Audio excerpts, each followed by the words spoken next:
As they left the council chambers, the enormity of what was to come settled over them. Humanity was about to embark on its greatest and most terrible adventure, a journey that would test not just their technology, but the very core of what it meant to be human.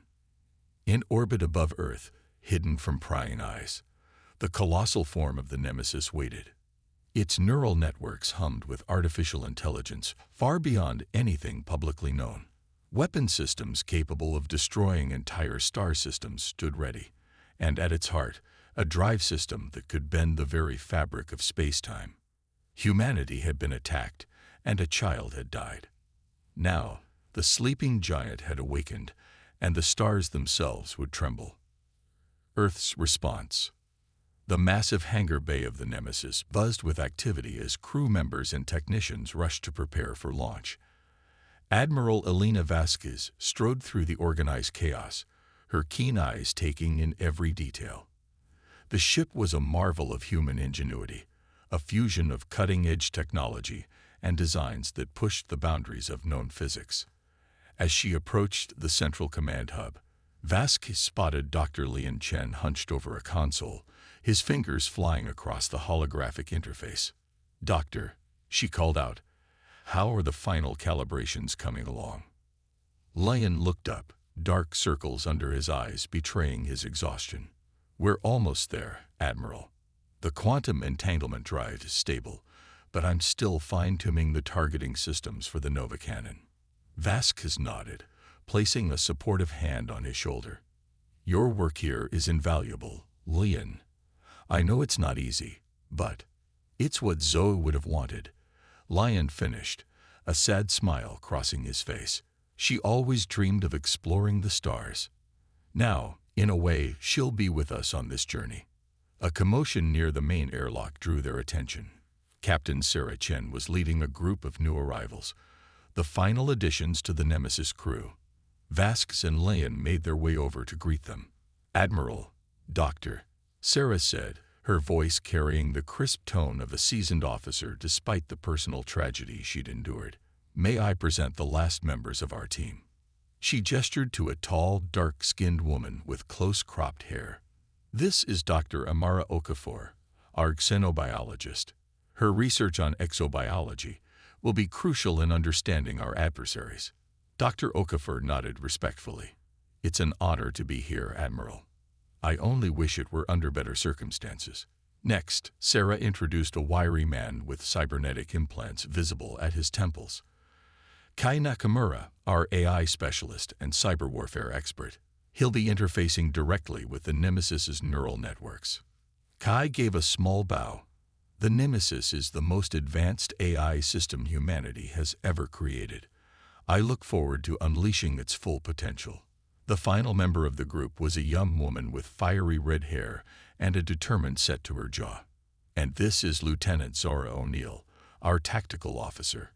Her simulated battle performances are off the charts." Zora saluted crisply. "Ready to give those alien bastards a taste of human ingenuity, Mom." Vasquez looked over the assembled crew, a mix of emotions playing across her face. These were some of the best and brightest humanity had to offer, brought together by tragedy and the looming threat of extinction. "Welcome aboard the Nemesis," she said, her voice carrying to all corners of the hangar. "What we're about to undertake is unprecedented in human history. We face an unknown enemy with technology that may surpass our own. But we have something they don't, the indomitable spirit of humanity." She paused, making eye contact with each member of the crew. "The loss of the Proxima Centauri colony, and especially young Zhou Chen, has shown us the stakes we face. But we will not cower in fear. We will not quietly fade into the night. With the Nemesis, we take the fight to the stars themselves." A cheer went up from the assembled crew, a sound filled with determination, and the fierce pride of a species ready to prove its worth among the cosmos. As the final preparations were made, Vasquez retreated to her private quarters. She activated a secure communication channel, and a holographic image of President Adebayo appeared before her.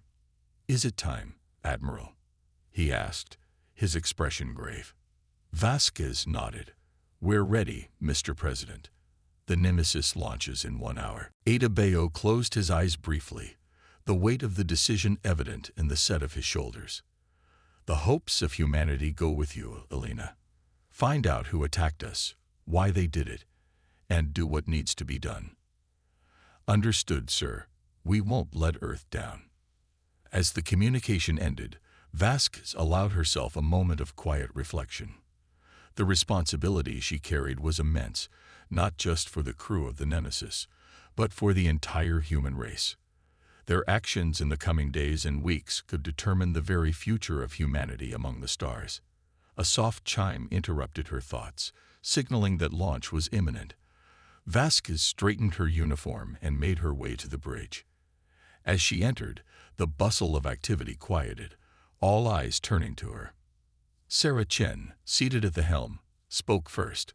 All systems are go, Admiral. We await your command. Vasquez took her place in the central command chair, feeling the subtle hum of the ship's incredible power beneath her feet. She looked at the faces of her crew. Lion at the science station, Amara ready to analyze any alien life they encountered, Kai merged with the ship's AI, and Zora poised at tactical. Lieutenant O'Neill, Vasquez said, her voice steady and clear, take us out. Zara's hands danced across her console. Aye, Admiral. Initiating launch sequence. The Nemesis's engines roared to life, a sound that reverberated through the very bones of every crew member.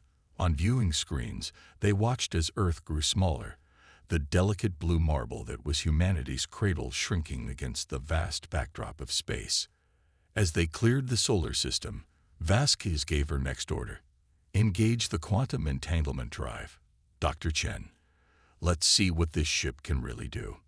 Leon nodded, his fingers flying over his controls. Drive engaging in 3, 2, 1. There was a moment of utter stillness, as if the universe itself held its breath. Then, with a flash of light that seemed to bend reality itself, the Nemesis vanished from Earth's solar system.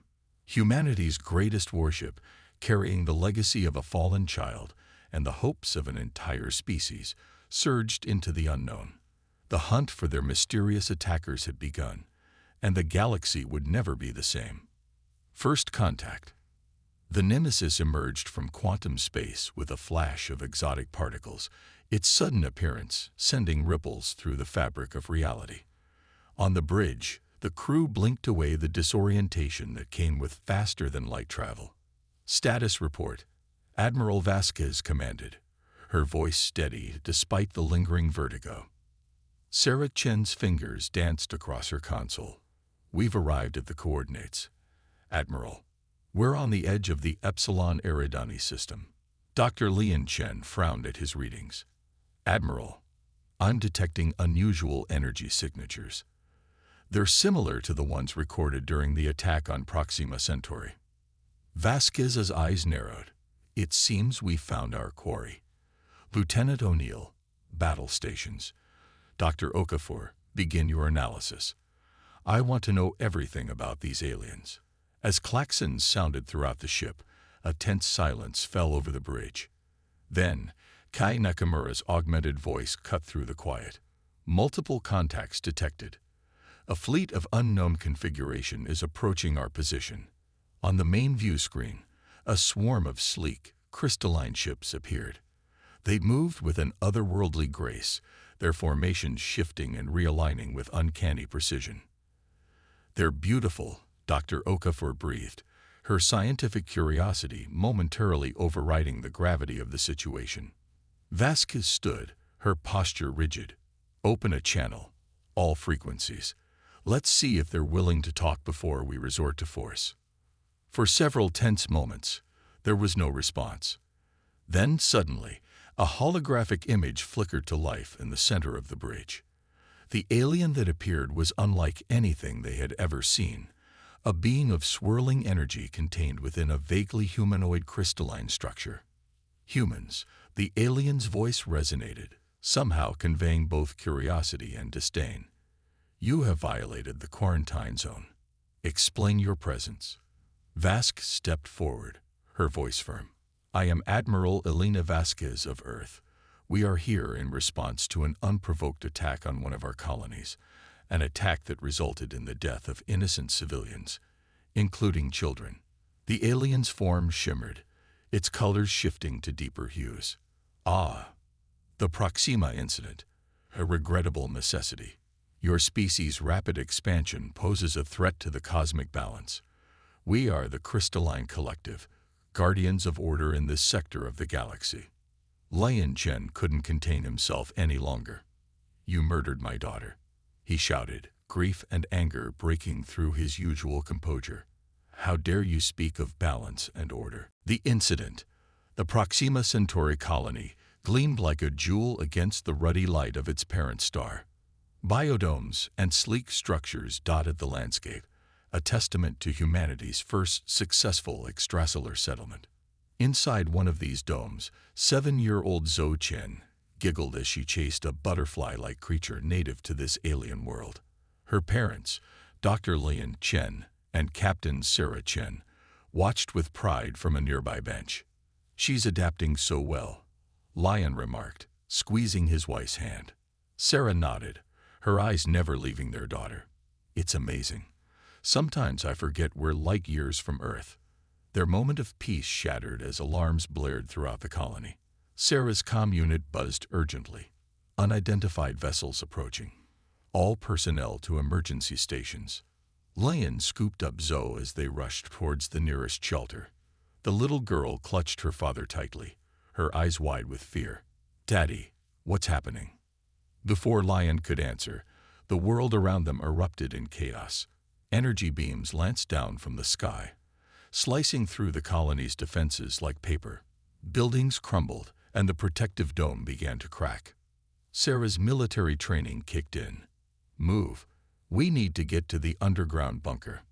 They ran, dodging debris and helping others along the way. The air filled with screams and the acrid smell of burning materials. Just as they reached the entrance to the bunker, a massive explosion rocked the ground. Lian stumbled, losing his grip on Zhou. Zhou, Sarah cried out, reaching for her daughter. But it was too late. A section of a nearby building collapsed, and Zhou disappeared beneath the rubble. Lian and Sarah frantically clawed at the debris.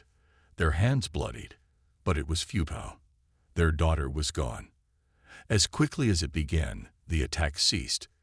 The alien ships vanished, leaving behind a devastated colony and hundreds of casualties. Among them, a single child whose death would ignite a firestorm across human space. Admiral Elena Vasquez stood rigidly before the United Earth Council, her face a mask of controlled fury. The holographic displays around the chamber showed images of the Proxima Centauri attack, including the heartbreaking image of Zhou Chen that had become a rallying cry across Earth and its colonies. Ladies and gentlemen of the Council, Vasquez began, her voice steady but filled with conviction. The attack on Proxima Centauri was not an isolated incident. Our deep space monitoring stations have detected a massive alien fleet approaching our solar system. We are facing an unprecedented threat to human existence. Murmurs of shock and fear rippled through the assembled leaders. Council President Adebayo raised a hand for silence. Admiral, what are your recommendations? Vasquez tapped her datapad, and a new image appeared.